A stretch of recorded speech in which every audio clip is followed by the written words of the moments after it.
പിതാവ് ആകർഷിക്കാതെ ആർക്കും എൻ്റെ അരികിൽ വരുവാൻ സാധിക്കുകയില്ല എന്ന് യോഹന്നാൻ സുവിശേഷം 6:65 നമ്മൾ വായിച്ചു. ഇത് യേശു കർത്താവാണ് പറയുന്നത്.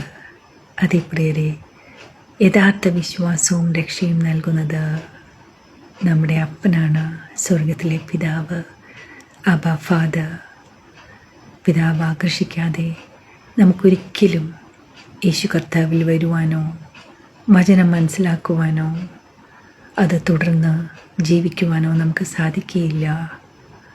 അതുകൊണ്ടാണ് അനേകർ യേശു കർത്താവിൻ്റെ വചനം ശ്രവിക്കാൻ വന്നപ്പോൾ അത് കഠിനമായി തോന്നിയതും അവർക്ക് അവനെ വിട്ടുപോയതും പിന്നെ ഒരിക്കലും അവനെ അനുഗമിച്ചിട്ടില്ല എന്ന് നമ്മൾ വായിച്ചിട്ടുണ്ട്. എന്നാൽ ഇരുന്നവർ, കേട്ടവർ പിതാവ് ആകർഷിച്ചവരാണെന്ന് നമ്മൾ മനസ്സിലാക്കണം.